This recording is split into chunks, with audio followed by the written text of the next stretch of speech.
The beginning of civilization in the valley of the Nile. The history of man is the record of a hungry creature in search of food. Wherever food was plentiful, thither man has traveled to make his home. The fame of the valley of the Nile must have spread at an early date. From the interior of Africa, and from the desert of Arabia, and from the western part of Asia, people had flocked to Egypt to claim their share of the rich farms.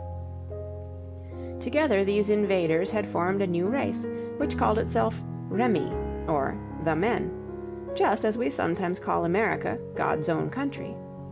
They had good reason to be grateful to a fate which had carried them to this narrow strip of land. In the summer of each year, the Nile turned the valley into a shallow lake, and when the waters receded, all the grain fields and the pastures were covered with several inches of the most fertile clay. In Egypt, a kindly river did the work of 1,000,000 men, and made it possible to feed the teeming population of the first large cities of which we have any record. It is true that all the arable land was not in the valley, but a complicated system of small canals and well sweeps carried water from the river level to the top of the highest banks, and an even more intricate system of irrigation trenches spread it throughout the land. While man of the prehistoric age had been obliged to spend 16 hours out of every 24 gathering food for himself and the members of his tribe, the Egyptian peasant or the inhabitant of the Egyptian city found himself possessed of a certain leisure. He used this spare time to make himself many things that were merely ornamental and not in the least bit useful. More than that, one day he discovered that his brain was capable of thinking all kinds of thoughts which had nothing to do with the problems of eating and sleeping and finding a home for the children. The Egyptian began to speculate upon many strange problems that confronted him. Where did the stars come from? Who made the noise of the thunder which frightened him so terribly? Who made the river Nile rise with such regularity that it was possible to base the calendar upon the appearance and the disappearance of the annual floods? Who was he, himself, a strange little creature surrounded on all sides by death and sickness, and yet happy and full of laughter? He asked these many questions, and certain people obligingly stepped forward to answer these inquiries to the best of their ability. The Egyptians called them priests, and they became the guardians of his thoughts, and gained great respect in the community. They were highly learned men who were entrusted with the sacred task of keeping the written records.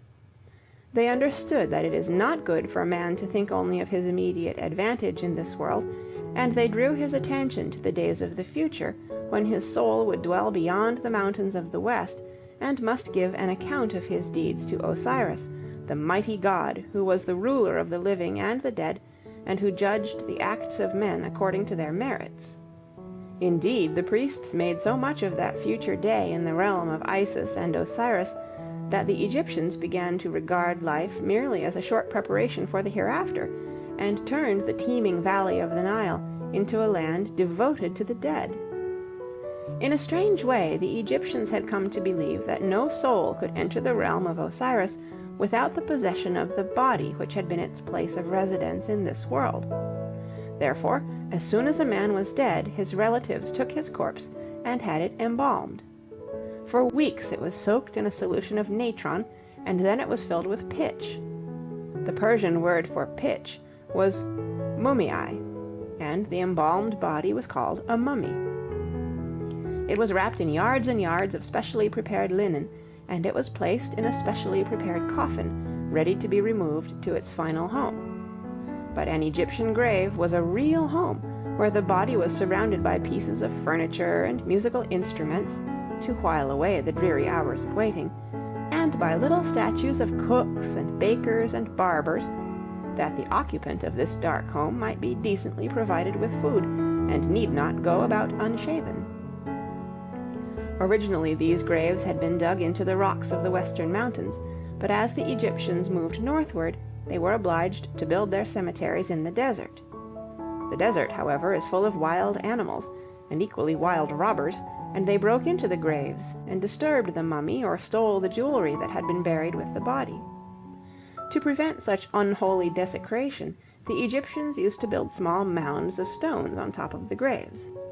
These little mounds gradually grew in size, because the rich people built higher mounds than the poor, and there was a good deal of competition to see who could make the highest hill of stones. The record was made by King Khufu, whom the Greeks called Cheops, and who lived 30 centuries before our era. His mound, which the Greeks called a pyramid, because the Egyptian word for high was pyrimus, was over 500 feet high. It covered more than 13 acres of desert, which is 3 times as much space as that occupied by the Church of St. Peter, the largest edifice of the Christian world. During 20 years, over 100,000 men were busy carrying the necessary stones from the other side of the river, ferrying them across the Nile. How they ever managed to do this, we do not understand. Dragging them in many instances a long distance across the desert, and finally hoisting them into their correct position. But so well did the king's architects and engineers perform their task that the narrow passageway which leads to the royal tomb in the heart of the stone monster has never yet been pushed out of shape by the weight of those thousands of tons of stone which press upon it from all sides.